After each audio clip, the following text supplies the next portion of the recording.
So at some point in our 30s, 40s, maybe even 50s, a lot of us guys, we hit a wall. The job that we've had for years no longer satisfies us. It feels hollow. Maybe our relationship or our marriage is starting to feel a lot more like logistics than love. Our body isn't bouncing back like it used to. When you look in the mirror, you see a face staring back at you that's tired of pretending that everything is okay. And the worst part is when you talk to those around you, those closest to you, they just don't get it. Well, gents, here's the truth.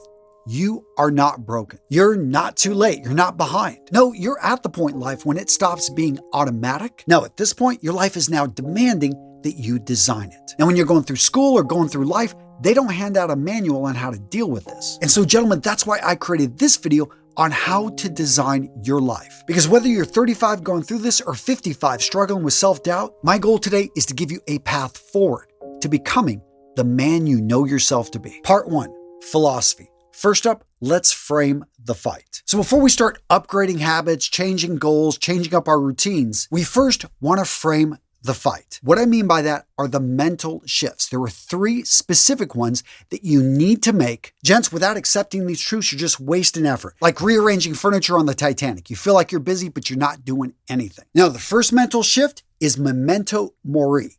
You are going to die. I know, it sounds obvious, it maybe even sounds a bit morbid. But if you know this is going to happen, well, look around. Are you living your life accordingly? If you're like most of us, the answer is no. You're wasting a lot of time. You're putting off the things you really want to do. You're not saying what you really want to say. Subconsciously, or at least by your actions, you're acting like you're immortal, that you are guaranteed tomorrow, that you are guaranteed the next year, that you are guaranteed the next decade. Well, gents, we know that this isn't the case. We've all probably had somebody at this point in our lives who we've lost suddenly and unexpectedly. And what did that loss show us? How unpredictable life is, how quickly it can be gone. Gents, the first mental shift you want to make to be able to better design your life is to accept that you only have so many days left. Because when you embrace your own mortality, all of a sudden, what is important becomes clear. And with this clarity, you're better able to make decisions, to mark out your path, to determine the direction you want to go. Gents, when you remember that you must die, guess what? You're not going to put off texting your brother to let him know that you're sorry that you guys got in that argument, but you still love him. You're going to find a way to take that 1-hour meeting, condense it down to 10 minutes so that you can make your daughter's baseball game, so that you can be there for your little boy because he asked you to show up so you can help him build that Lego set. You stop giving a damn about what other people think. I mean, the people that you don't know well, the people that you will never meet again, who cares what they think? Start that business, make your offer, get that nonprofit off the ground. You realize, yeah, when you look at the numbers, I've only got 20 years. I've only got 30 years before I'm 65. Man, I've got to move. You realize you've only got a decade, 2 decades, 3 decades before you know you want to retire, before you want to call it quits. Marcus Aurelius said it best. You could leave life right now. Let that determine what you do, say, and think. The next mindset shift you need to have is that this is normal. Carl Jung wrote about it. He said in a man's 30s, 40s, 50s, all of a sudden the scaffolding that he had built as a child, as a young man, the way society teaches us to build our identity, all of a sudden it starts to creak, it starts to break, it starts to fall apart. We built this identity, but it's outward facing. It's not truly who we are on the inside. It's what we think society wants us to do, wants to see. Now, as the scaffolding starts to fall, it's not a crisis. Jung called this individuation. It's basically us discovering our whole self, not the mask that we've worn for years. As Jung actually said, the privilege of a lifetime is to become who you truly are. The third mindset shift is to reject the drift and to resolve to chart our own damn course. So here's the deal. Society loves men that drift. Why? Because they're agreeable, they go along, they do what they're told. They're basically harmless. But a strong, masculine man, he has agency. He takes control. He determines where he's going to go. He designs how he's going to get there and what he's going to use to achieve it. As my good friend Brett McKay says, you're either living by default or by design. So at this point, let's get into the details, the blueprints, the tactical steps to take control. So step number 1, declutter your inner and outer life. If a man is to shed the chaos of his life, he must first shed what he tolerates. So the way I like to think about this is you can't see the battlefield if it's covered with smoke. We've got to clear this thing off. By clearing out, by decluttering, you are going to be able to have clarity. You're going to be able to see better. And let's be honest, it just makes you feel better when you have a clean desk to work at, when you have a clean room, whenever you have clothing that you put on your body and it simply looks good, it feels good, and you don't have to think about it. So physically, clean out your closet, get your wardrobe in order, clean up your bedroom. Make your bed. You remember in the movie Limitless, whenever he first went into the higher level of thinking, what did he do? He cleaned up his apartment and it felt amazing. Digitally, what can you clean up? From unsubscribing to all those mailing lists that are cluttering up your inbox, to deleting 70 to 80% of the apps on your phone that you never use, to going through your finances, getting rid of all those subscriptions that you don't need, and emotionally going through and looking at what is throwing you off the rails. Are there toxic people that are entertaining but you're allowing into your life and are bringing you down? Yeah, as harsh as it is, it may be time to cut them off. Tactic number 2, you want to conduct a personal after-action report. Now, in the military, we used after-action reports anytime there was an incident, anytime something went wrong. We examined the situation, what systems failed, and most importantly, what changes could we make to the process, to the systems to prevent it in the future. Well, for you, if you look at your own life, what has actually gone really well the last 12 months? What hasn't gone so well? Maybe take note, write it out, actually look at it and see, is there something I can change, something I can reorganize? In this case, you're not looking for blame. You are looking for patterns. You're trying to go in there and identify what's something I can change. And by the way, extreme ownership, if you haven't heard of it, just say, you know what, this is on me. Because when you take ownership of problems, of things not going well, guess what? You take back the power to make the change to improve the situation. Next up, redefine success. Make sure success is on your terms. Really quick story time. So when I was in the Marine Corps, I got a flight contract. My OSO said, hey, get the flight contract. You can always drop down, do anything else. But the flight contracts, they were very hard to get. I managed to get one when I first went into the United States Marine Corps. All of my buddies thought it was amazing. Oh man, you get to fly F-18s, Harriers, choppers, something like that. And I was going down that path for almost 2 years. I went through Pensacola, did the Dunkers, did all the training, ended up flying T-34s. But for that year and a half, I'll be honest, I was pursuing other people's dreams. I was doing it because it was cool, not because I wanted to do it. And I'd like to say I had the courage just to bow out of it, but honestly, I got lucky. I blew up my sinuses in a T-34 doing a penetration dive, so I couldn't fly anymore. And I did make the decision, you know what? I don't love this enough that I want to get surgery, that I want to then wait 6 months to a year to be able to see if I can get back in. No, I'm thankful that they had a long process to becoming a pilot because that wasn't my dream. That wasn't my definition of success. Now, here's the thing. Success and your definition of it, it really has to be that. Your definition. You can't take it from somebody else. You can't see somebody and really like what they have and say, that's exactly what I want. Because for every individual, because of our backgrounds, because of our unique, who we are, it's going to be different. So you've got to take the time. You've got to put forth the effort to really identify what is it that you truly want, and then work to go after it. And here's the thing, you can adjust this. In fact, I don't know anybody that hasn't adjusted what they really want, what they're going after when they're not going through the journey. And one of the best things, if you are enjoying the journey, if you are going down a path that I really just like doing this, that is one of the best rewards when you are feeling the success is actually just simply going after the goal and the process, the journey itself. Next up, master the keystone habits, and honestly, you can ditch the rest. Most of us think in life that every moment, that every effort we put into something is the same. But anyone that has studied economics, in particular the Pareto principle, you know the law of the 80-20. And that is that 20% of your effort yields you 80% of the return. But what you may not know is the recursive Pareto principle. And this is saying that 20% of the 20% yields us 64. You see how that works? I'll bring up a chart here really quick. But basically, 4% can yield you 64%. Why this matters? Because imagine a test and you've got 100 questions, but that first question is worth 50% of your grade. The second question, 10%.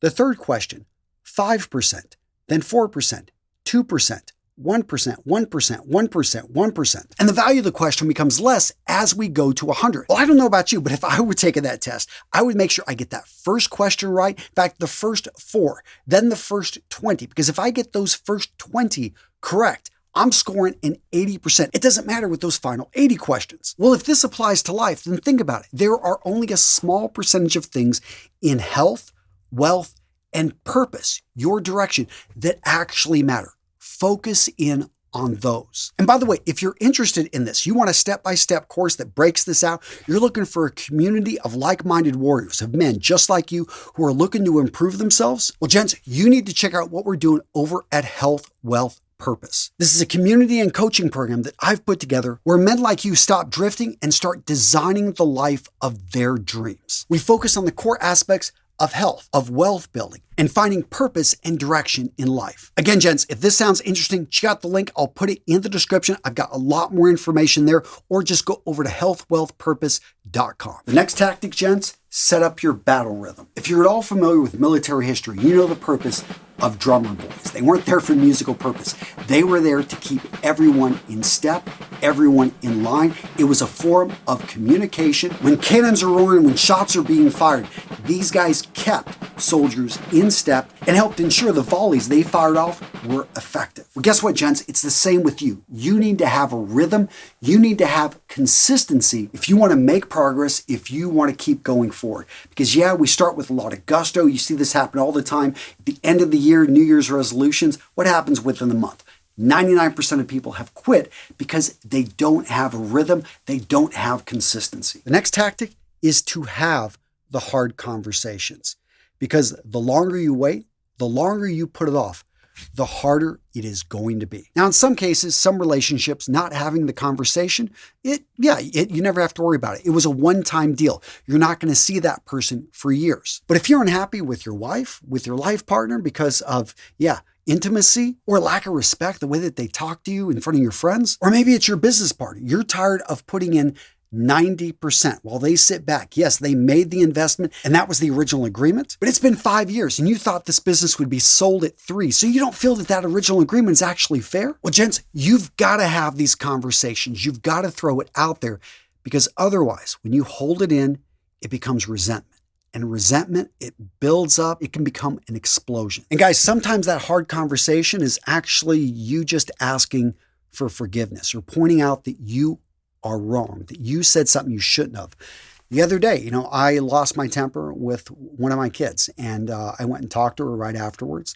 I apologized. I mean, she was in the wrong, did something wrong, but I acted like a kid and I yelled.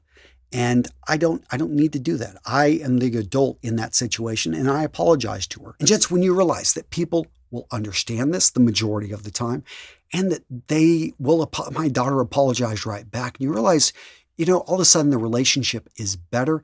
And I know for me, getting back to that earlier point we talked about, memento mori, you're going to die at some point.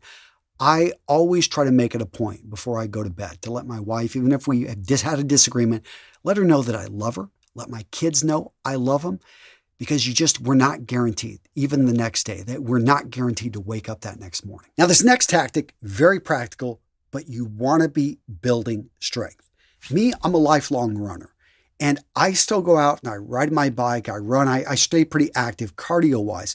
But I have had to get into weight training, and I've found certain types of weights that I enjoy, but realizing that, once you enter your 30s and 40s, you start to lose a lot of muscle if you're not using it. Guys, you've got to introduce resistance training to your exercise routine. And you don't have to go out all intense. You don't have to go super heavy weights. There are tons of different options. That's what I love about fitness, is that you see people in their 80s and 90s. And by the way, when I see a guy out there 80, 90, those are my heroes. These men out there that are still staying active, they've got great balance. That's what I'm shooting for, as a guy coming in on 50. But I see these guys able to do it because they're just staying active. They're out there walking, they're doing cross-country skiing, they're riding their bike, they're out there hiking. My point is, when you realize the fitness journey encompasses just simply being active and finding a sport, finding an activity that you love, man, all of a sudden with that type of mindset, the process, the journey becomes a lot easier. The next tactic for designing your life is to reignite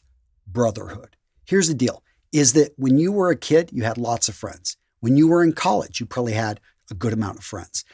But as we get into the work world, what happens? I mean, the friends that we make in work, sometimes there are good friends you can make, but the majority of the time, these are work friends. These are acquaintances. The reality is, a man gets older, his friendship circle becomes smaller and smaller. by the time he's in his 40s or 50s, most guys out there are lucky to just have a handful of friends that they can reach out to. And to make this even worse, that's the average. You do have some guys out there with tons of friends, and then you've got like half the male population out there with one or none people that they consider to be a close friend. So what to do here? Well, a quick action is to reignite, to reach out, to be the person that's doing the work, reaching out to your old friends, seeing how they are. These are people you haven't talked to since you were in the Army. These are people you went to college with. You haven't talked to them for 20 years. Track them down. Get on the phone. Be the person that travels out to see them. Start getting the guys together. You lost a friend. Okay, let's all come together while we still can. We've got a little bit more money. Maybe we're not staying up drinking, partying as much as we used to, but we can get together and ski. We can get together and go camping, go fishing. And if you don't have any old friends, if you've exhausted that path, then simply look to make new ones. Join a club. Start to go out there. Go hunting. Find a group that's already getting together. Join the YMCA. Go to a yoga class. Here in Wisconsin, we've got supper clubs. You've got hunting groups. If you're into cars, find your niche. Join your car club. My nephew just bought a Subaru, a WRX. Him and my son just drove it back from California, and already he's part of like a club that are online and even meet up in person. Remember, man, good guys don't just lift weights. We lift each other up, which, by the way, the weight room is another great place to find some great friends, some good people. Now, gents, if you enjoy this video, but you want to take action, you're looking for a brotherhood of like-minded warriors, again, check out what we're doing over at Health, Wealth, Purpose. I'm really proud of this community, this group. I personally am leading this group, going through everything the guys are going through as we work to forge, to create, to make ourselves the men we know ourselves to be. So check it out. I'm putting the link down in the description. And if you want to keep watching, guys, I got you covered with another RMRS video right here. What it means to be a man. I think one of my best videos I've put out. Just get a little emotional in this video, but you know, it's important. And yeah, enjoy it. Check it out right here.